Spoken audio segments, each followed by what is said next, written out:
Estimados televidentes, muy buenas noches. Aquí estamos con ustedes hoy, miércoles de Semana Santa, miércoles santo, para compartir un tema más del programa 2000 años después. Esta semana, la Semana Mayor, la Semana Santa, hemos tenido la oportunidad de compartir con ustedes cada día un tema especial con motivo de esta conmemoración que estamos compartiendo en la iglesia durante el año 2003. Está con ustedes y conmigo esta noche Roquel y pues también Luis, quienes le damos una cordial bienvenida y esperamos que el programa que pues por asistencia especial de Dios podamos nosotros desarrollar esta noche sea motivo de júbilo y de regocijo espiritual para todos ustedes y para también nosotros. Roquel, muy buenas noches. Muchas gracias, Luis. ¿Cómo has estado? Muy bien, muy feliz, muy contento. ¿Se te nota? Sí. Estás como descansado, como que has tenido una temporada de no así tan cargada de trabajo como otras veces. Sí, pero sobre todo me siento reanimado. Yo pienso que a veces hay momentos en el que Dios nos da una fuerza especial para seguir adelante y eso es lo que nos da alegría y empuje para seguir. Ah, muy bien, sí, porque a veces me ha parecido que estás así un poquito como cansadito, así que como que quieres quedarte en casa, pero ahora ya no. Bueno, es que a todos tenemos derecho a unas vacaciones, un día libre, algo para... Y eso es normal y es natural, ¿no? Pienso que también el cansancio que alguna persona puede haber nos refleja nada más que nuestra humanidad, ¿no? Que no somos nada diferente a los que son ellos que están en casa. Sí, a mí me recuerdan tus palabras, Roquel, la experiencia de un niño que iba caminando con su abuelo por un potrero.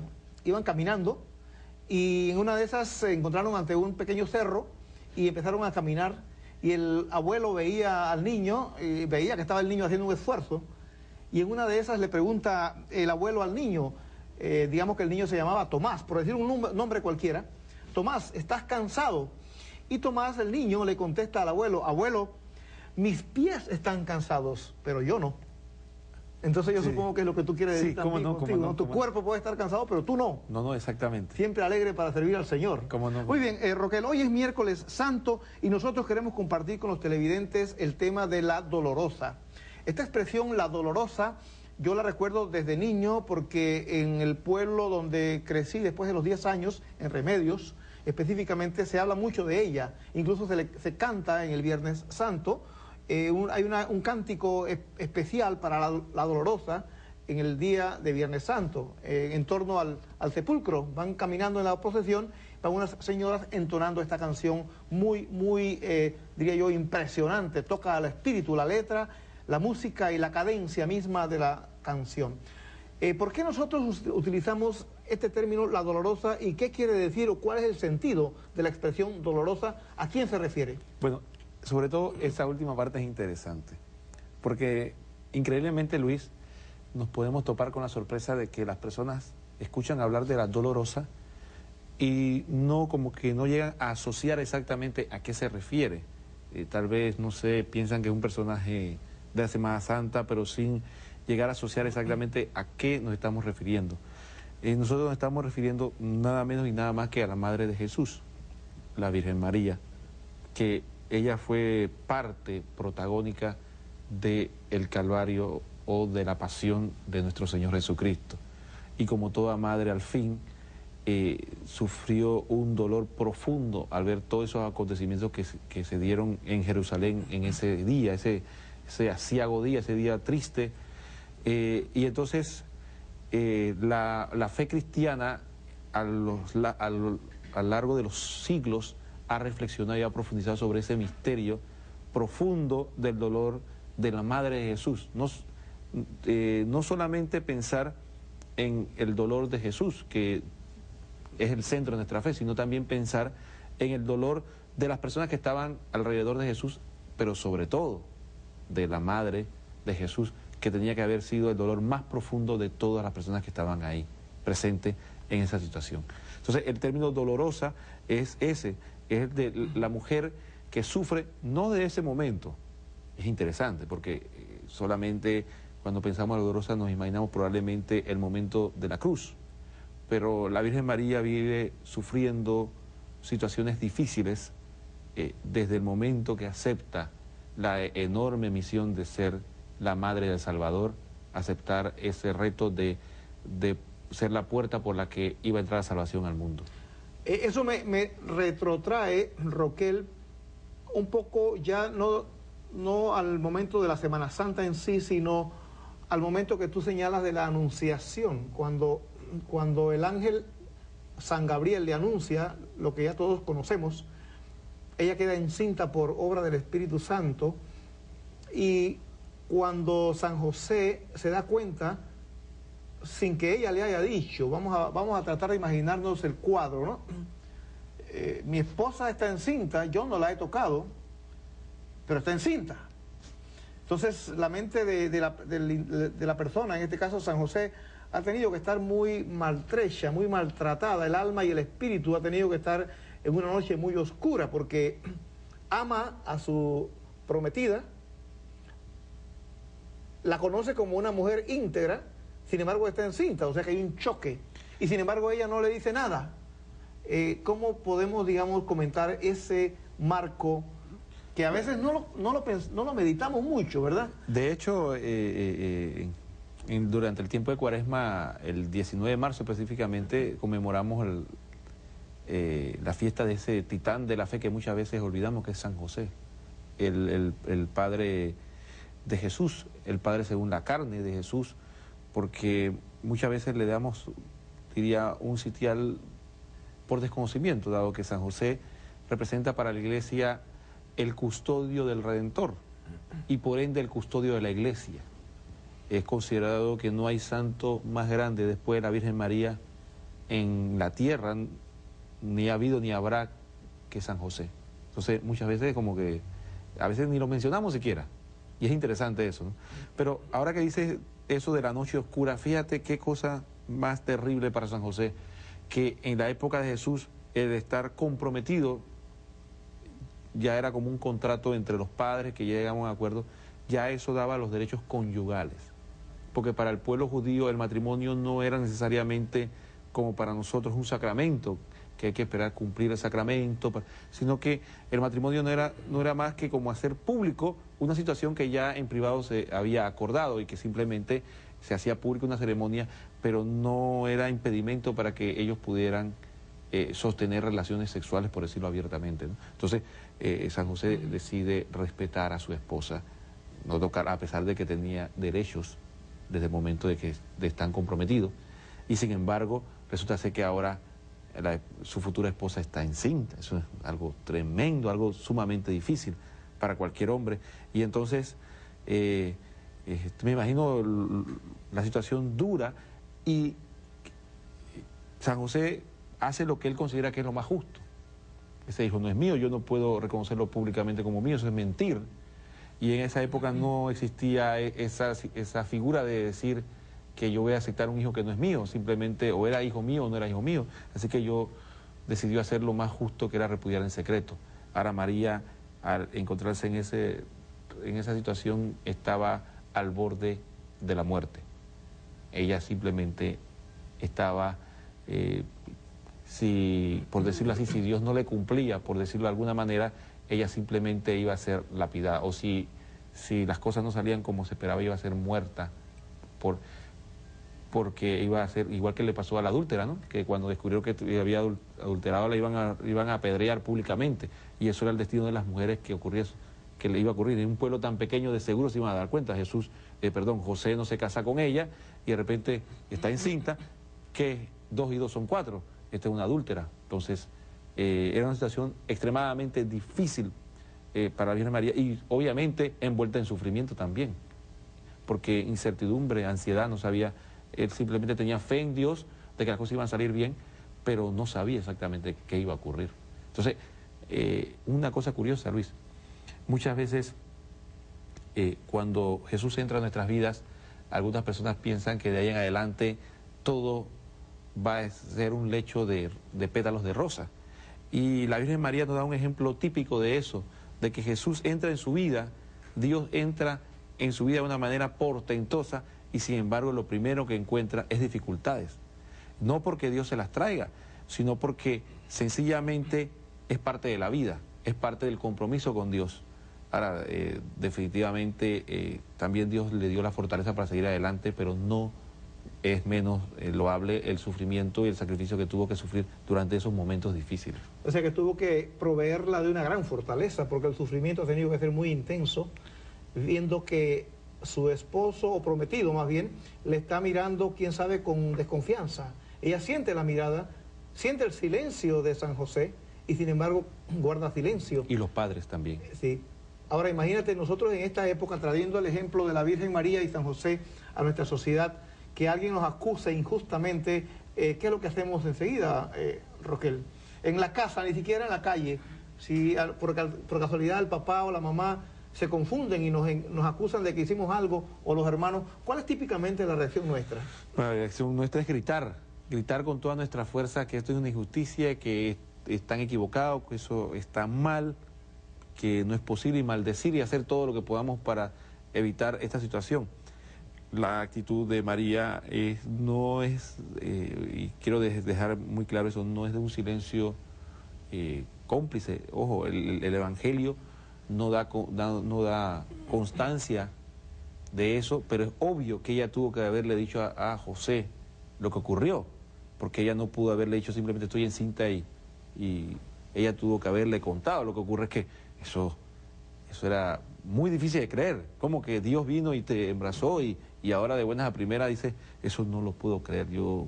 Y por eso la Biblia declara que José es un hombre justo, porque dijo, bueno, yo no lo puedo creer, no lo entiendo, pero yo no voy a hacerte un daño frente a eso, simplemente voy a hacer lo que creo que es más correcto. Ahora, cuando ya nace Jesús, ya San José, pues, por la asistencia especial de Dios, un influjo de Dios en el medio del sueño, un ángel le habla, cuando ya nace Jesús y van a presentarlo al templo, había un viejo allí, Simeón. Sí. No quiero ni siquiera quitarte la oportunidad de que tú nos expliques qué pasó allí cuando ella llega al templo a presentar a Jesús. Fíjate, Luis, cuando José decide aceptar a María y empiezan a peregrinar, ¿qué ocurre? Ahora al gobierno de la época, al gobierno, como decimos nosotros en Panamá, se le antoja decir que va a hacer un censo. Y una mujer ya con estado avanzado estaba en estado avanzado y entonces ya tiene que viajar y en las peores condiciones. Entonces imagínate, y eso nos da una lección también del sufrimiento, del sacrificio y de la humildad por Jesús. Si nosotros, desde el momento que nos sentimos que nos relacionamos con algo importante, en este caso María con Jesús, ¿qué es lo primero que se le hubiera ocurrido a uno? Yo voy a ser la mamá, nada menos que del Hijo de Dios, el poderoso, el que va a liberar a Israel, el que va a poner las cosas en su lugar en el universo. Y entonces, ahora resulta ser que yo tengo que ir a pasar páramo allá, a tomar un burro o a ir a pie, como sea, allá hasta Jerusalén, hasta Belén específicamente, después de mucho tiempo de camino, en ese estado, que por las mujeres que están en ese estado saben lo difícil que es. Si ahora en automóvil se cuidan de hacer un viaje largo cuando están encinta. O antes eran más fuertes y ahora son más débiles, o es que la situación de ella era súper especial, ¿no? Sí, y entonces viaja en esa situación, y San José también, ¿no? Pasando dificultades, porque viajar, la preocupación de María llega ya de salida. Y sabemos que cuando llegó allá, que la recibieron, ¿no? La recibió no algo majestuoso de aplauso, sino que la recibió un lugar difícil para dar a luz, un lugar... entonces, todas esas cosas debemos empezar a meditarla en cuanto a la dolorosa, los sufrimientos que María tiene... Desde aquellos mismos momentos. De esos momentos de que ella acepta a Jesús en su corazón y en su cuerpo.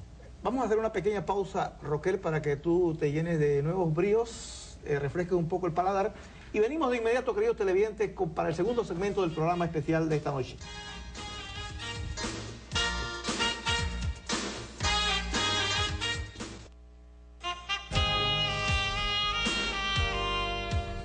Aquí estamos, queridos televidentes, en el segundo segmento del programa esta noche, miércoles santo, con el tema La Dolorosa.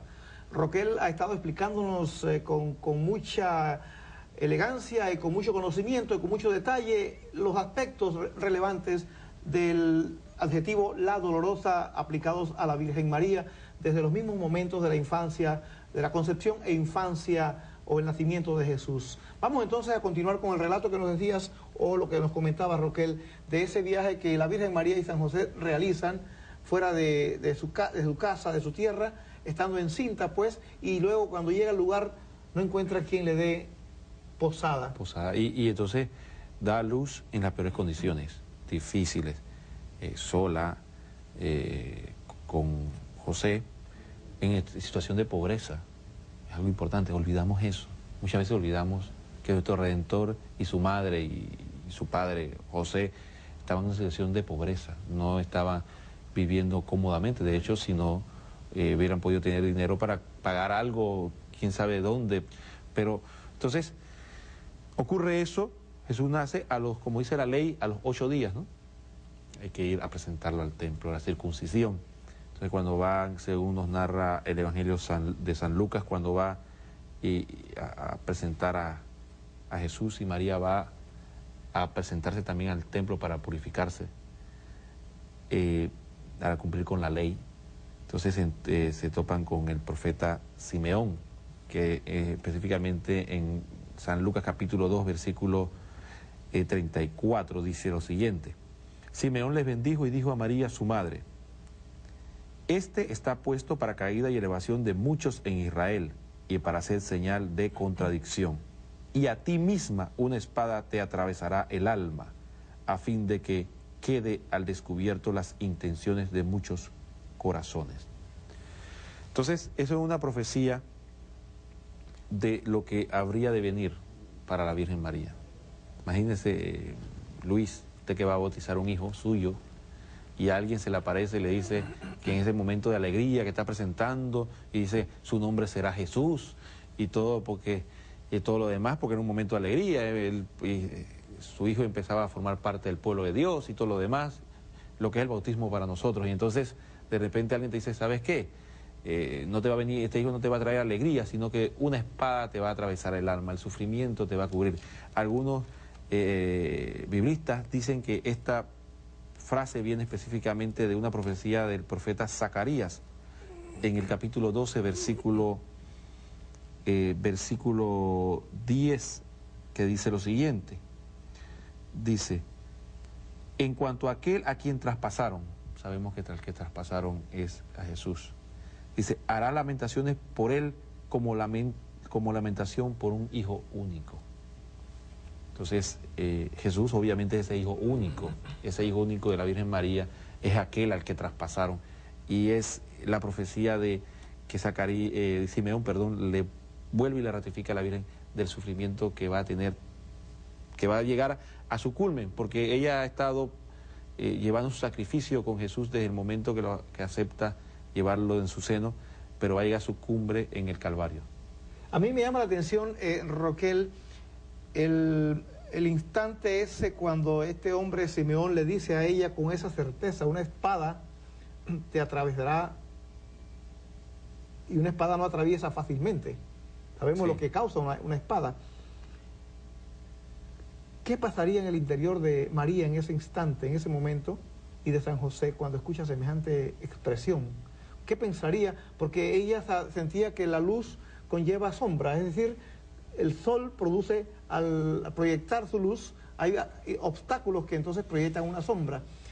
El solo hecho de ser la madre del Redentor conllevaba una tremenda responsabilidad, como tú lo decías hace un momento, pero ahora le está diciendo específicamente, una espada atravesará tu alma de parte a parte, y pudiera ser un símbolo, pudiera ser que la situación de la misión de Cristo iba a ser una misión que iba a ser rechazada, podría ser un dolor moral. ¿Qué se puede pensar tratando de ubicarse? Porque la Biblia es maravillosa cuando uno como que trata de colocarse allá, cierra los ojos un momento y como que se imagina que está allí, o incluso que está en el cuerpo, en la persona que está viviendo esa expresión. Así uno como que entiende un poco mejor los sentimientos de la escena que se describe. Fíjate, una de las cosas un error interpretativo que cometemos muchas veces, es en olvidar que el único que tenía ciencia infusa, o sea, conocimiento particular, especial de Dios directo a su a su alma y a su mente es Jesús, debido a que es Dios hecho hombre. Pero el resto de los personajes de la Sagrada Escritura no. Ellos no conocen el futuro ni conocen nada. Entonces muchas veces pensamos como que la Virgen sabía todo lo que iba a pasar y le robamos un elemento importantísimo de su vida, que es la incertidumbre y la vida por fe. Como dice Pablo, el justo por la fe vivirá. Entonces, María en ese momento simplemente tiene que haber entendido que lo que le va a sobrevenir es un sufrimiento, pero un sufrimiento de los más terribles, sufrimiento que se conlleva en el alma. Todas las personas que hemos sufrido el dolor físico y hemos sufrido también un dolor espiritual, que tal vez es el más común que todos conocemos, el de la muerte de un ser querido, sabemos que ese dolor espiritual es sumamente profundo y agudo y nada lo calma. El dolor físico tomamos pastillas, tomamos algo y vemos cómo nos calmamos, pero el dolor espiritual es algo profundo y agudo que sobrepasa muchas veces nuestro conocimiento. Entonces, ese anuncio de ese dolor espiritual que le sobrevendría a la Virgen María es algo que definitivamente tuvo que haber causado gran impresión, gran temor y tal vez le debió haber alterado todo su interior, porque de repente ella no se esperaba. Ella va a bautizar a su hijo, que dice que va a ser el redentor del mundo, y de repente alguien le dice, ¿sabes qué? A ti una espada te atravesará tu alma. Entonces esa figura dura, de repente, ¿pero por qué? ¿Qué pasará? ¿Será que se va a morir pronto? ¿Será que se me va a perder? ¿O me va a tratar mal? ¿Qué va a pasar conmigo? Tantas cosas que pudo haber pasado por la mente de la Virgen María que definitivamente es la incertidumbre. Entonces, si pensamos, como dices tú, y nos ponemos a pensar, si yo hubiera sido la Virgen María, ¿qué hubiera pensado en ese momento? Entonces empezamos a dar cuenta de que lo que pasó por la Virgen María no está guardado en proporciones, claro, tan alejado de las incertidumbres y de las cosas que nos ocurren en nuestra vida diaria. A mí me llama también la atención el paralelo que podemos hacer un poco, ahora ya no retrotrayendo, sino más bien trayendo al frente a nosotros, hacia el siglo XXI, cuando, por ejemplo, algunos de nosotros, cristianos, sentimos que Dios nos llama a algo más que simplemente trabajar en una empresa, ser padres de familia, siendo laicos, nos llama a algo más que eso y nos dice, vayan y enseñen también y enseñen el Evangelio, que creo lo que estamos nosotros tratando de hacer. Y hay miles, millones en el mundo que están haciendo aquello. Pero hablo más que nada del que lo hace inadvertidamente. No está en esto todavía, pero le llega, siente el influjo, algo lo llama, algo le... Yo he visto varios aquí en el canal y yo siento que les está llegando el influjo, pero que todavía falta dar el paso. ¿Cómo no? Tú, sin decir nombres, ¿conoces algunos? ¿Te imaginas tal vez? Sí, cómo no, ¿verdad? Sí, cómo no. O algunas. O algunas, no sí. solo son varones. He visto, sí, ya algunos que les falta nada más como que una puyadita, y esa puyadita se la va a dar al Espíritu Santo. Nosotros no somos los que vamos a apoyar, porque eso no es el caso. Pero una vez que se da ese paso, como tú decías muy bien hace un momento, se puede creer que no hay dificultades. Se puede creer que cuando uno sale allí está el pavimento con señales. Por aquí, doble a la derecha, doble a la izquierda. Allá van 3 personas, llegue y dígales tal cosa. Uno puede creer que las cosas son como un diagrama. Y quiero entonces, pues, quizás pedirte un poco una proclamación aquí a los televidentes, en el sentido de que qué es lo que debe pensar o esperar uno que da ese paso, que le dice sí al Señor, no como la Virgen María, que de un sí, que es un sí que ya estamos viendo que es fuera de este mundo, siendo ella humana, sin embargo. Entonces, sino darle un sí al Señor cuando se presenten las dificultades, los obstáculos, cuando uno vea que habla y ni cuidado le ponen, o que uno dice aquello y lo interpretan de otra manera, y se fueron a veces en confusiones. ¿Cuál sería tu palabra orientadora, tu proclama ante una situación comparativa de allá, pero acá en el 2003? Bueno, eso me recuerda una anécdota, Luis. Dice que había un hombre que le dijo a un hijo que quería que le moviera un objeto pesado y se lo trajera hacia acá. Entonces el hijo le dijo, ¿cómo no, papá? Yo voy. Y trató de mover el objeto pesado y no pudo. pero como quería obedecer a su papá, lo intentó, y el papá lo miraba, y el niño intentó, entonces cuando se cansó vino llorando, ¿no? Le dijo, papá, no puedo. Dice el papá, ¿estás seguro que no puedo? Y el niño llorando decía, no puedo, como hablan los niños, ¿no? Entonces le dijo, ¿pero estás seguro? Y dice, sí, ¿por qué me preguntas que si estoy seguro? ¿Usaste todas tus fuerzas? Y dice, sí, las usé todas mis fuerzas. Y que no usaste todas tus fuerzas. ¿Por qué tú me dices eso si yo usé todas mis fuerzas? Dice, porque no me has pedido ayuda. Entonces, ese es el mensaje que yo quiero transmitir. Lo fundamental para nosotros, dentro de todo esto, es saber que nosotros no estamos solos y que Dios nos llamará a hacer cosas que sobrepasan nuestras fuerzas, pero sí las podemos levantar, porque si le pedimos ayuda a Él, que sí puede levantarlo todo y sí puede llevar todo adelante, todo lo demás es fácil. Todo lo demás es fácil. Y yo pienso que ese ejemplo es muy bonito, porque lo que Dios nos pide no es ni siquiera que carguemos el peso. Tal vez el padre se hubiera levantado y él carga la mayoría del peso. Él lo que quiere es que el niño le diera la muestra de obediencia y de amor, hacer el intento. Eso es lo mismo que Dios hace con nosotros. Y como uno puede decir, ¿qué uno tiene que no haya recibido de Dios? La vida, la salud, la inteligencia, la capacidad de poder leer, de entender, y los dones del Espíritu Santo. Entonces, Dios lo único que quiere es que nosotros hagamos el esfuerzo para hacer algo. Pero me hace gracia que a veces lo que hacemos es que nos sentamos y le decimos, papá, tráeme la cosa.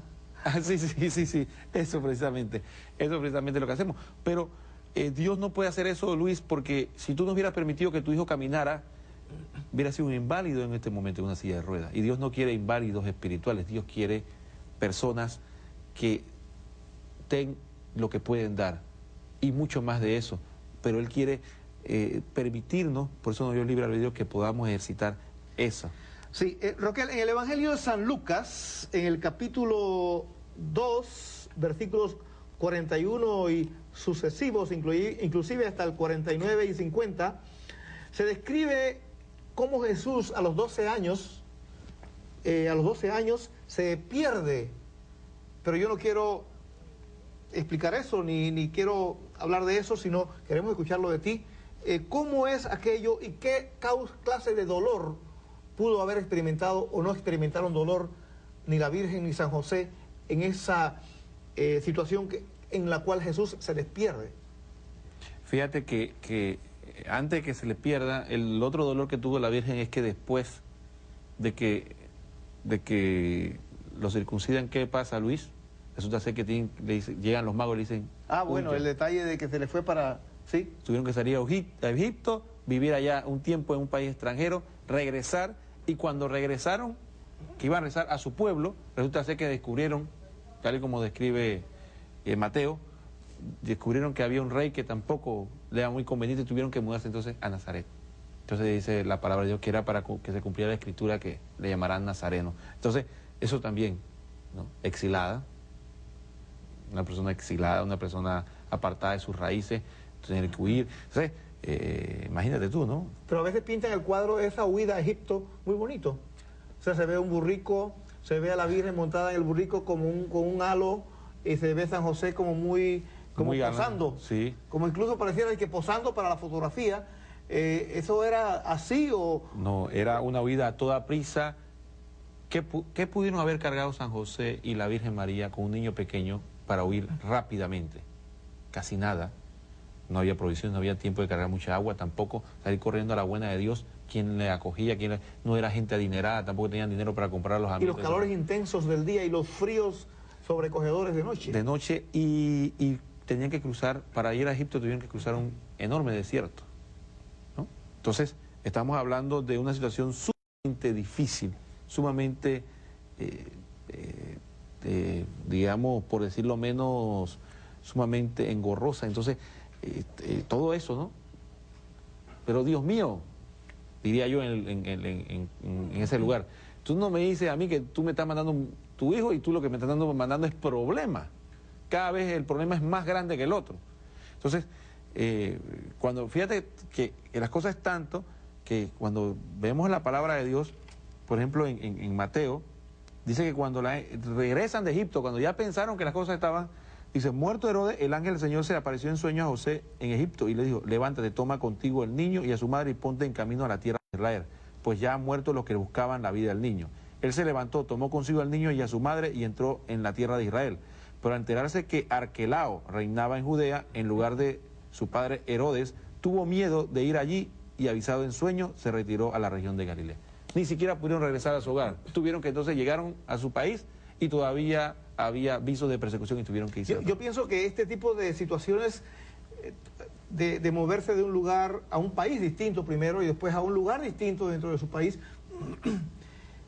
solamente lo entiende el que ha vivido fuera de su casa obligadamente, sí. Los que viven por allí porque tienen que trasladarse por razones de trabajo de una provincia a otra o a otro país. Por ejemplo, yo he sabido de una persona que tú y yo conocemos, fuera de cámara te diré quién es, que ha tenido que trasladarse a otro país, movido por situaciones económicas. Está bien con su familia, pero ha tenido que irse a trabajar por un tiempo. Y eso provoca incomodidades en la familia, incomodidades en él mismo, nunca es visto igual que en su propia tierra, situaciones que solamente las comprende entonces el que las vive, porque para nosotros, Roquel, podemos hacer un esfuerzo, pero yo cuando salgo de mi casa a los 2 días quiero volver. Sí. No sé si te pasa a ti igual, pero en estos días fui a un paseo al interior, me pidieron que me quedara y volví el mismo día, porque sentía que como que me faltaba mi nido. Y entonces, Luis, todos los exilados sin excepción, sea del país que sea, siempre dicen que no hay peor situación que esa, estar obligado, porque una cosa es salir a disfrutar de otro país, otra cosa es estar obligado y saber que no puedes regresar. Sin saber si puedes trabajar, si cómo vives, cómo te pagan, si te menosprecian. Pero tenemos que hacer una pausa, Roquel, vamos al cambio y volvemos de inmediato, queridos televidentes.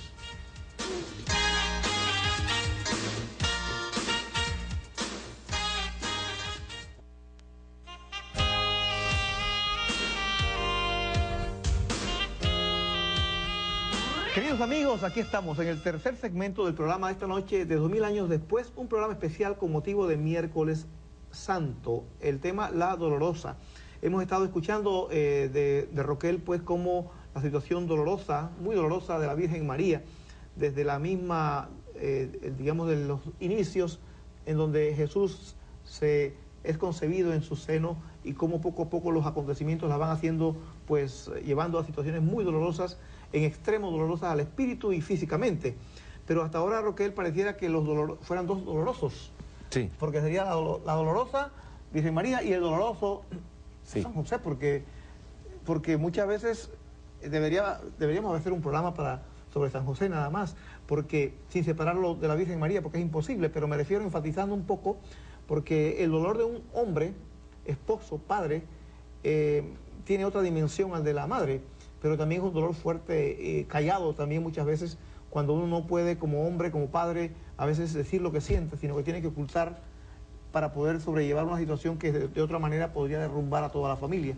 Así que estamos hablando como de los dolorosos hasta el momento. Sí, y solamente quiero hacer esta acotación. Dice la palabra de Dios que Jesús se hizo igual a nosotros excepto en el pecado. Así que Jesús se crió como un niño normal. O sea, que su modelo, el modelo, como él era varoncito, no era la Virgen María. El modelo como varoncito era José. O sea, hay detalles que uno debería profundizar sobre la figura de San José, el moldear el carácter del niño, el mostrar esa devoción especial. Muchas veces con el respeto, con todo el respeto que me merecen los marianos, siempre nos gusta dibujar Ten cuidado que los camarógrafos son sí, todos marianos. A Jesús solo con la Virgen María, como si ella lo hubiera criado solo, y ella no lo crió solo, ella lo crió en una familia donde había un hombre y ese hombre era San José. Sí, Roquel, haciendo una pausa momentánea, ya que mencionas la importancia de la figura de San José, vamos a llevar este tema al 2003, siglo XXI, y cómo aplicamos eso que tú acabas de decir, la persona de José al hogar del siglo XXI, la figura del padre. ¿Qué papel consideras que juega en la formación de los hijos? Mira, Luis, en el mundo de hoy, de 2003, lamentablemente se está dando una situación que pienso que es triste y también algo que es criticable. dos cosas. Triste, existe una paternidad irresponsable de enormes proporciones. Cuando se habla de porcentajes, hasta que asustan los porcentajes de madres solas que crían a sus hijos por paternidad irresponsable.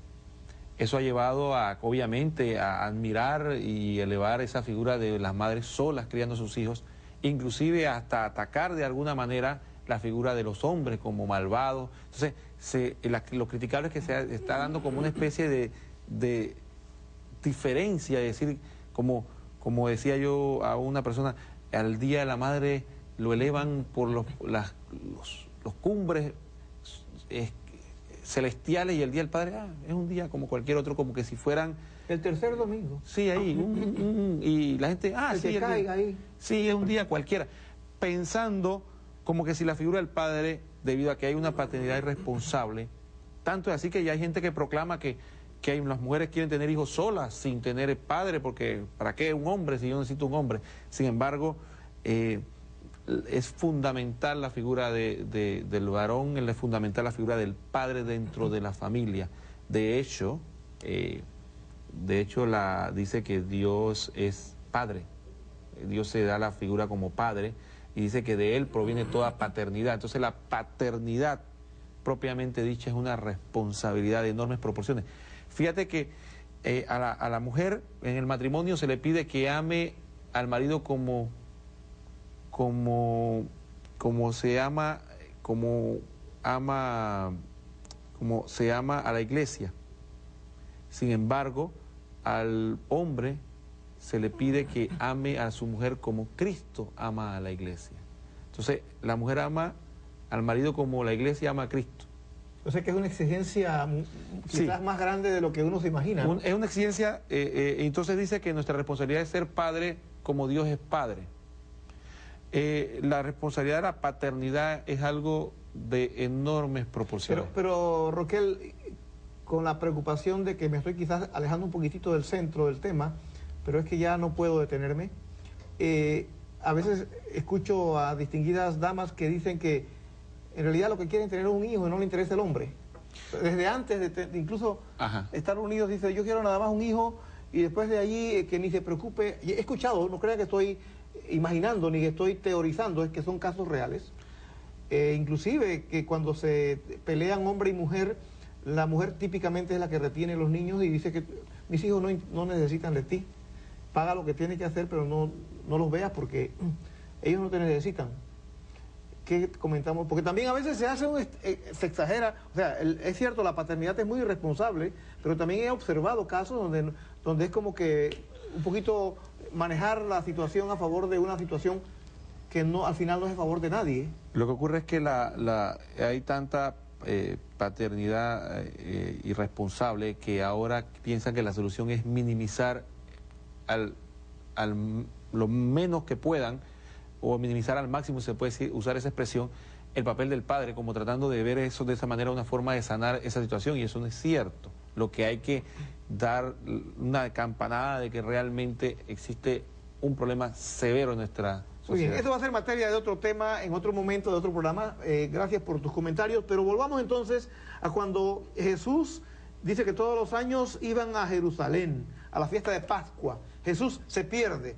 Evangelio de San Lucas, capítulo 2, del 41 al 50. ¿Podrías explicarnos un poco la situación que ya conocemos, que hemos escuchado, pero que sabemos que tú le vas a encontrar un ángulo humano que nosotros típicamente quizás soslayamos? No, el ángulo es un ángulo actual. En nuestro país recientemente se están sufriendo un momento difícil, porque se anuncian en los periódicos secuestro de niños, y vemos cámaras, imágenes sumamente tristes, y todos los que tenemos hijos sufrimos, yo creo, un poco el sufrimiento de esos padres al proyectar nuestra imagen. ¿Qué haría yo? ¿Qué sería de mí si mi hijo se extravía? Alguien antes del programa nos comentaba de que su hija muy querida se había perdido, tomó un taxi sola y de la salida de la escuela y se fue. Eso fue el año pasado. Sí, y se fue para su casa, y ella quedó totalmente descontrolada durante 2 horas. Muerta, sí, la abuela entiendo que también. Entonces, esa situación que nosotros, cuando nos ocurre a nosotros, no sé por qué nos es fácil comprender, y cuando vemos a una persona cercana que se le pierde un hijo o que no lo encuentra, tal vez hasta compartimos lágrimas con él si somos padres porque sabemos lo que eso duele. Parece que como en este caso como que no es difícil comprenderlo, no sé exactamente por qué. La angustia de María al ver que Jesús simplemente desapareció, no lo encuentra. Esa angustia, yo pienso que toda persona que tiene hijos sabe, inclusive aunque sean adultos, cuando son niños la angustia es suprema, porque un adulto uno todavía tiene algún grado de certeza de que se sabe defender, tal vez, quién sabe qué, y hasta alguna malicia de que quién sabe lo hizo por alguna razón que uno no entiende, pero un niño uno lo ve como algo tan indefenso, tan que puede ser víctima de cualquier cosa, que esa angustia de los padres de Jesús tenía que haber sido tremenda. Recordemos, volvemos a lo mismo. Nosotros que sabemos toda la historia, que sabemos que Jesús creció, cumplió 33 años, predicó, claro, Jesús hizo esto, pero ellos que no conocían absolutamente nada del futuro, esa angustia, ellos no sabían si la misión de Jesús era que iba a morir a los 12 años, ellos no sabían nada, ellos no se les reveló absolutamente nada, ellos no sabían si Jesús a esa edad se le iba a ser arrebatado de sus brazos y ya no lo iban a volver a ver más nunca, ellos no sabían nada, ellos simplemente desapareció Jesús y sufrieron durante angustiosos 3 días. Pero dice allí que Jesús se quedó en Jerusalén sin que ellos lo supieran. ¿Cómo fue que no se dieron cuenta? Bueno, es muy probable, Luis, es muy probable que a María y José le ocurrió lo que le ocurre a los padres actuales. ¿Qué le ocurre? Asumimos. Sí, asumimos. Es lo más probable. Estaban entre los familiares, están jugando con otros niños, y se fueron. Sin cerciorarse. Sin cerciorarse. Y a veces uno pregunta, ¿dónde está fulanito? Y dice, está jugando allá. Y uno se asoma y no está allá. Ay, yo pensé. Y cuando lo vamos a buscar está en un lugar totalmente distinto. Y eso nos pasa a todos los padres. O sea que entonces no deberíamos asumir nunca, sino cerciorarnos. Cerciorarnos, definitivamente. Entonces, eso le pasa seamos obsesivos. ¿Sí? ¿Te parece? No, es que hay que cerciorarse siempre. Ninguna norma de seguridad está de más. Una verificación de más, sobre todo cuando tratamos de niños. Porque con niños muchas veces no hay segundas oportunidades. Entonces, aquí muy probablemente ocurrió eso. Un descuido, un momento, debe estar con mi pariente, debe estar con tal pariente, con los amiguitos jugando, y realmente se fue más adelante. Algunos afirman que vendían los hombres por un lado y las mujeres por otro, y que por eso María y José creían el uno que estaba con el otro y viceversa. También es probable. Opiniones sí, hay tantas opiniones, y también es muy probable que ocurre como ocurren, que se fue con los tíos, ¿no? Él estaba con los tíos y se fue con los tíos y yo pienso, y yo asumí, y yo pensé, y después, ¿qué pasa? A mitad de caravana se dieron cuenta. Llevaban un día de camino, dice. Ajá. Y sin embargo, pasaron 3 días. 3 días. 3 días, Luis. Y esos 3 días es para meditar el sufrimiento y la separación como una preparación de los 3 días en que Jesús estuvo separado de su madre en el sepulcro. 3 días separado. Ahora, ¿qué pasaría por el corazón de Jesús? Él sabía lo que estaba pasando. Él sabía lo que estaba pasando.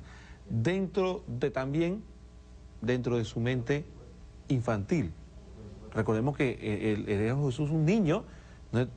Dios no lo iba a poner un niño en mente. Recordemos siempre esto. Él se hizo igual a nosotros en todo menos en el pecado. Así que Jesús a los 12 años era un niño de 12 años. 12 años. No era un hombre de 40 años con el cuerpo de 12 años, de un niño, por decirlo así. Era un niño de 12 años. Así que dentro de su forma de pensar, él pensaba como un niño de 12 años. Tal vez él pensó que era lo más correcto. Muy bien, Roque. Tenemos un cambio, vamos a él y volvemos de inmediato para el último segmento del programa de esta noche.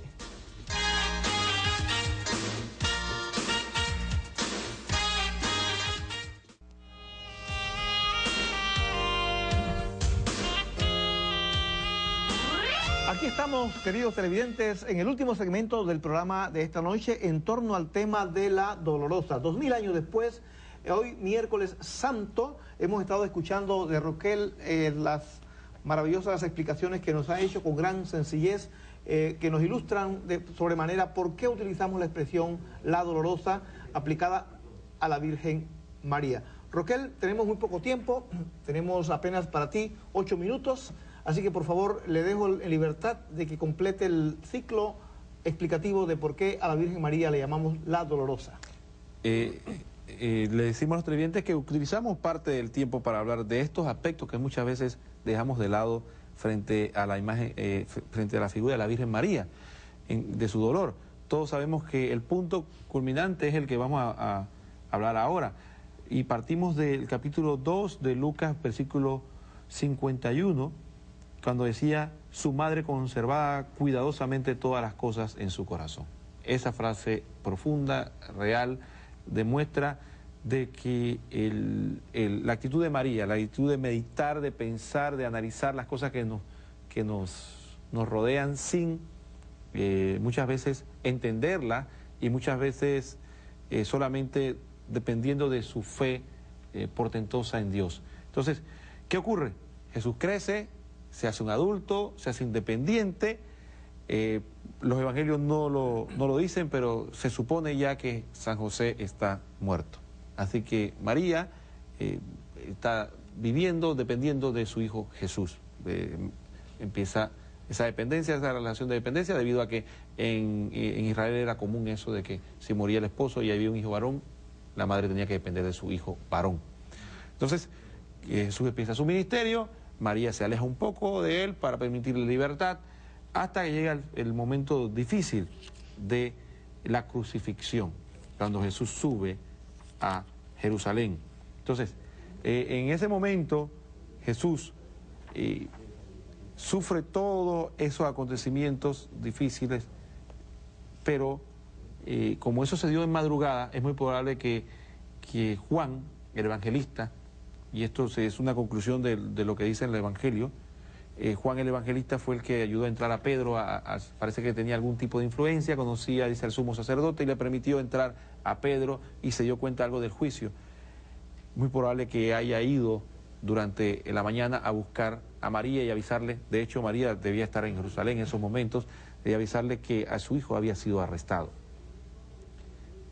¿Qué imagen podríamos tener de una madre que va a tratar de ver a su hijo y probablemente no sabemos exactamente si lo pudo encontrar o no, porque a Jesús lo tenían de un lado para otro en ese momento, llevándolo a Poncio Pilato, después llevándolo a Herodes, y en el transcurso del Sanedrín, pero en todo ese momento ya Jesús para esas alturas tenía que estar total y absolutamente desfigurado.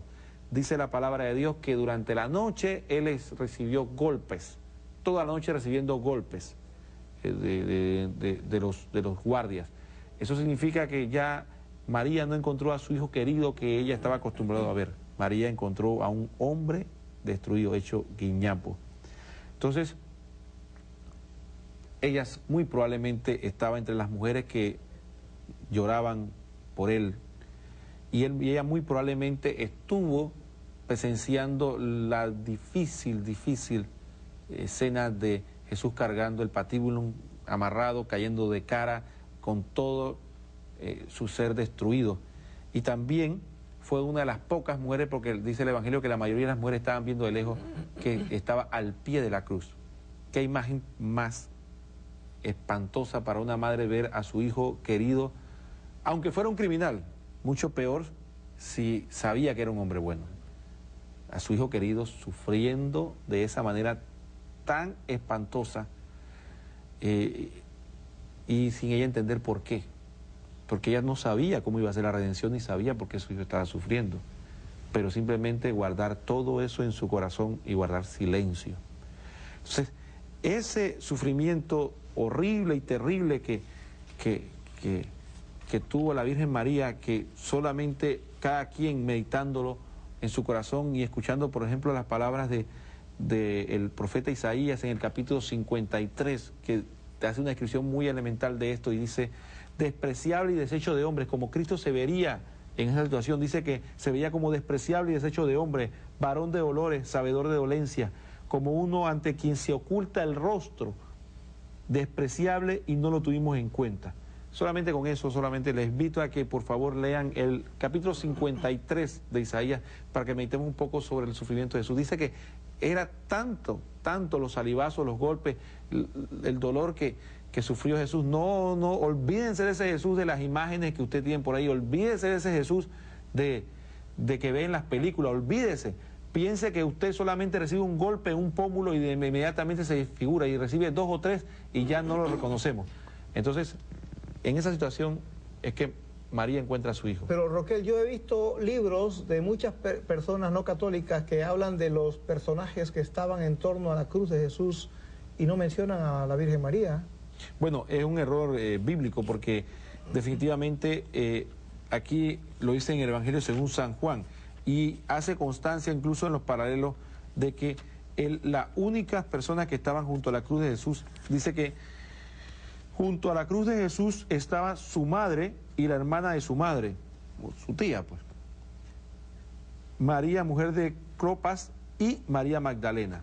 Y también obviamente estaba el discípulo Juan, que fue al que Jesús le dio a su cuidado a su madre. Solamente para cerrar, Luis, muchas personas se preguntan, bueno, ¿y por qué hablan de ese sufrimiento de María? ¿Por qué hablar de ese sufrimiento que no podemos, por mucho que intentemos describir, solamente lo sometemos a su corazón para que usted mediten, ustedes que son padres, que son madres, mediten qué sentiría un padre o una madre de ver eso? Sí, Roquel, solo para ya terminar, porque tenemos apenas minuto y medio, tengo en mis manos un libro que se llama María, el camino de la Madre de Jesús. Esto está escrito por una evangélica, Basilea Schlink. Basilea Schlink en este libro hace una confesión de que ella se confiesa culpable de no haber rendido el culto de respeto y veneración a la Virgen María, porque ha dicho todo lo que tú has dicho y más. Todo lo que tú has dicho y más. Pero ella dice, en una de sus partes, curiosamente dice que ella no sea, dice ella, refiriéndose a Lucas 1:48, que dice, desde ahora me llamarán bienaventurada todas las generaciones de la tierra. Dice, yo no me había incluido entre esas generaciones. En verdad que había leído en la Escritura cómo Isabel, la mujer bendecida por Dios, había hablado inspirada por el Espíritu Santo y la había reconocido como madre de su Señor. Y prosigue describiendo cómo pues la Biblia misma enaltece a la Virgen, como tú muy bien lo acabas de decir. Y dice ella en una parte ya de su libro, Dios me ha concedido la gracia que en los últimos decenios yo pueda amar y venerar a María, tanto más cuando más profundamente intentaba imitar su conducta, sumergiéndome en la consideración de aquellos duros caminos por los cuales fue conducida por la especial providencia de Dios, según los revela la Sagrada Escritura. Por tanto, es un deseo profundo de mi corazón poder ayudar ahora a través de este libro a que la mayor parte de nosotros, los cristianos evangélicos, tengamos a María y que sea nuevamente amada y venerada como Madre de nuestro Señor, y esto como corresponde al testimonio de la Sagrada Escritura y también como lo que nuestro reformador Martín Lutero nos había indicado en sus orígenes.